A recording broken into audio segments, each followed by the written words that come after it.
Aurreko astelehenean sustapen ministroak hainbat gauza esan zituen eta tartean pixka bat Burgosetikan Gasteizera abiadura handiko trena martxan jartzeko asmoa eta Y-arekin batea 2023an prest egongo zela. Beraz, guretzako konexio ikuspegitikan albiste on bat zen, baina beste alde batetik esan barra dago, atzo helarazi nion gutun batean esaten nion bezala, albiste horrek badula alde ilun bat, eta da proiektu hori ez dela osoa, eta nolabait ahultasun garrantzitsu bat duela gure ikuspegitikan. Eta Euskadiko lehiakortasunari ez diola inongo mesederik egiten, eta da bidaiarientzako bakarrikan pentsatuta dagoela. Hau da, merkantzientzako ez daukala inongo loturarik, eta kontsideratuz Y-a eta zati guzti hau sare transeuroparran barruan dagoela eta ardatza Atlantikoaren zati garrantzitsu bat dela, ahultasun handi bat da. Zergatikan, beti esan dugulako gure Y-ak balio dula bidaiarientzako, baino baita ere merkantzientzako, eta gure lehiakortasunari horrek ematen dio garrantzia. Sare transeuroparra horrei eta ardatza Atlantikoari horrek ematen dio garrantzi berezia. Hemendikan pasata Portugaleraino iritsi daiteke. Hirugarren aldia da estudio informatibo hau martxan jartzen dela, eta beti Jaurlaritzatikan alegazio bat eginda, eta hain zuzen hori da. Beti ere sare horrek behar duela izan bidaiarientzako, baino baita ere merkantzientzako. Lantzen ari gera gainera jundizen plataforma multimodal bat egongo dela merkantzientzako Parisera eta handikan gora eramango duena. Hori ez da ondo eramango, ez badaukagu gainera behera aldera Portugaleraino merkantziak eramateko gaitasunik. Arasurren momentu honetan terminal bat ferrobiarioa lantzen ari gera. Horrek ez badu jarraipenik Uize Zabaleran eta bakarrikan ardatz iberiarrarekin martxan jartze baldin bada, baita ere ahultasun bada. Beraz, gure ikuspegitikan badago proiektuari martxan jartzeko hobekuntza batzuk jarri beharra, eta azterketa informatibo horretan aldez aurretik kontsideratzen baldin badira, oso garrantzitsuak izango dira, eta horixe da ministroari helarazi diotena. Aldamenean gauzak martxan jartzea, azpiegitura martxan jartzea garrantzitsua, baina beti ere era egokian kontsideratuz, eta ahultasun hori ahalik eta azkarren bete beharra dago eta proiektu oso bat landu. Comentaba que el ministro de Fomento el pasado lunes dio a conocer que se ponía en marcha ya el estudio informativo de la red de alta velocidad entre Burgos y Vitoria, lo que en sí mismo parece una buena noticia, porque además prometía, él decía, afirmaba que para el año 2023, junto con la I vasca, iba a entrar en funcionamiento.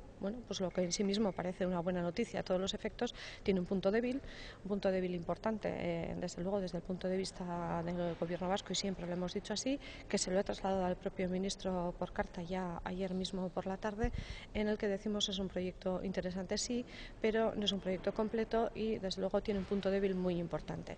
Y es que desde el punto de vista de la competitividad desde Euskadi, por supuesto, pero también del conjunto de todo el eje atlántico, no está preparado para el transporte de mercancías y solo hace referencia al transporte de viajeros. Siendo parte de la red transeuropea de transporte, del eje atlántico, donde además no acaba aquí, sino que tenemos que llegar hasta Portugal, el que no sea capaz de llevar mercancías, desde luego es un punto débil, muy débil, que exigimos que sea corregido y que se tenga en consideración. No es la primera vez, en los 3 estudios informativos, este sería el tercero, que se han puesto en marcha, siempre desde el Gobierno vasco hemos dicho que se tenga en consideración la necesidad de que la red sea para mercancías y para viajeros, que sea una red mixta, puesto que eso es lo que le da un hecho diferencial y lo que permite que esa red transeuropea, ese corredor atlántico, ayude a la competitividad. Si estamos trabajando para que en Jundiz haya una plataforma multimodal que dé servicio a mercancías que lleguen desde Vitoria hasta más arriba de París, hacia Lille, y estamos trabajando para que haya una terminal de mercancías en la zona logística de Arasur, desde luego lo que no entendemos es que esa terminal de mercancías solamente tenga ancho ibérico, debería tener ancho UIC y continuar desde luego más hacia Burgos y poder llegar hasta Portugal. Por tanto, desde luego lo que consideramos que es el momento adecuado para que en el estudio informativo se tenga en consideración esa variante de mercancías. Estamos todavía a tiempo y es lo que le hemos trasladado como Gobierno al ministro. Estamos a tiempo, es el momento de hacerlo, siempre lo hemos exigido, siempre hemos hablado de este término y esperamos que sea corregido lo que se haya presentado el pasado lunes. ¿Y usted cree que hay un olvido detrás de esto o hay una intencionalidad? Bueno, no voy a calificar lo que hay detrás. Desde luego, siempre se ha dado prioridad en el conjunto del Estado a las infraestructuras para viajeros y consideramos que eso es un proyecto parcial. No decimos que no tenga servicio, pero es un proyecto parcial. Creemos que cuando hemos hecho el ejercicio en la I-Vasca lo hemos considerado como un proyecto mucho más completo, que da continuidad hacia Europa y que da continuidad hacia Portugal, como decía, y eso es lo que debemos considerar en su conjunto. E insisto, hay tiempo, es el momento de hacerlo y espero que el ministro tenga voluntad de hacerlo. ¿Y cómo condicionaría la capacidad logística de Jundiz o del País Vasco el hecho de que el tramo entre Vitoria y Burgos para mercancías siguiera utilizando el ancho ibérico? Bueno, pues lo que estaríamos haciendo es trasladar lo que se llama la ruptura de carga, el punto de ruptura de carga que tenemos en Irún, lo trasladaríamos a Vitoria. No estaríamos arreglando nada, en definitiva. Es decir, una mercancía que venga en ancho ibérico tiene que, perdónenme la expresión, bajarse del tren, ser trasladada a otro tren que es en ancho internacional y continuar su camino. No estaríamos solucionando nada, como decía, y lo que pretendemos es que toda esa nueva red que se está poniendo en funcionamiento, todo ese corredor atlántico, tenga los dos anchos, ibérico e UIC, que nos permita, sin ninguna ruptura de carga, llegar desde Portugal hasta más arriba de París y continuar por toda Europa. Yo creo que ese es el hecho diferencial y lo que realmente mejora la competitividad de la infraestructura. Zu ministroarekin izan dituzu hainbeste harreman, hainbeste bilera, eta hoietan honetaz pentsatzen dut hitz egingo zendutela, ez dakit akordiorako tarterik dagon? Nik uste dut hori erraza dela eta azterketa informatiboa oain ateratze baldin bada, kontsideratuz zenolako maldak izan behar dituen eta zenolako kurbaturak izan behar dituen azpigiturak hori erraza dela. Ez da bakarrikan nik esan dudala orain ardura hartu dudanean, baizik eta beste azterketa informatiboetan esan ohi da, eta azkenekoz maiatzak 16ko maiatzean, ikuste dut, txosten bat bidali zala ministeritzari, hain zuzen ere guztia hau aipatuz. Beraz, beti esan dugu, nik uste ministerioekin behin baino gehiotan konpartitu deula, eta aukera dagoela hori zuzentzeko, eta espero dut gaina horrela izatea. Si durante 3 veces les han dicho que hagan también para el transporte mixto y durante 3 veces no lo han hecho, da la impresión de que no tienen mucha intención de hacerlo. Bueno, yo no voy a decir lo que tiene el ministro intención de hacer. Confío en que, desde luego, entienda que esto debe ser así. Ha habido voluntad para arreglar alguna serie de problemas que teníamos en el desarrollo de la I-Vasca y confío en que también haya voluntad para solucionar este problema que, insisto, no es que ya el estudio informativo está en marcha y tenemos que hacer alegaciones, lo estamos haciendo previo, se puede en este momento corregir al lanzar el estudio informativo y sería mucho más fácil de hacer que atender después alegaciones. Y teniendo en cuenta que la propia Y vasca también al final dependerá de Adif, ¿no teme que no vaya a haber mercancías?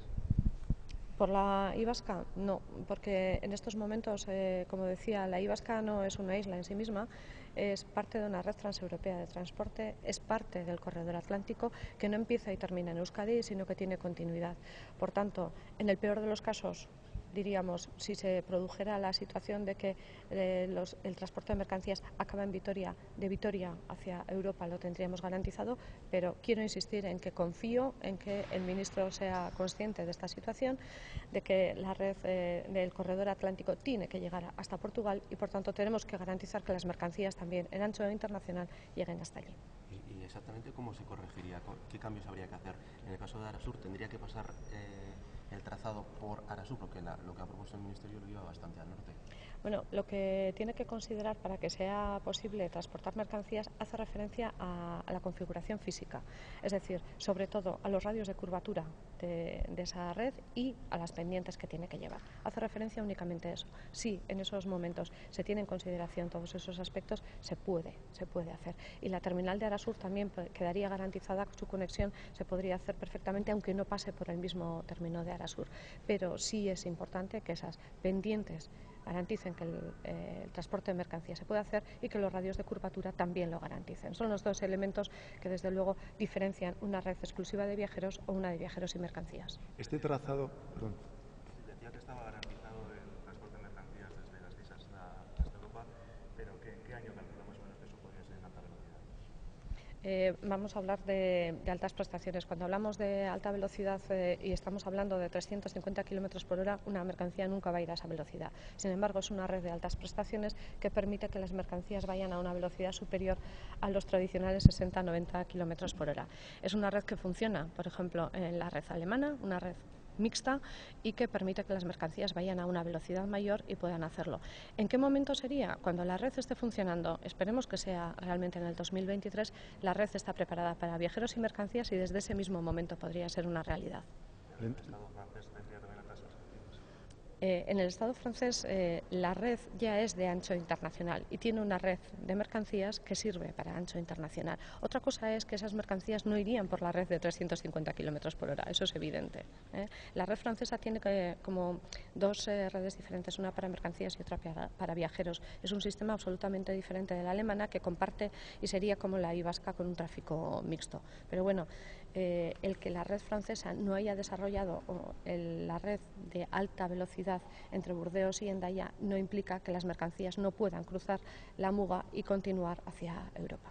He entendido que ayer por la tarde se comunicó con el ministro de Fomento para trasladarle de nuevo esta petición, o le remitió ayer por la tarde una carta con los argumentos en relación a este nuevo trazado.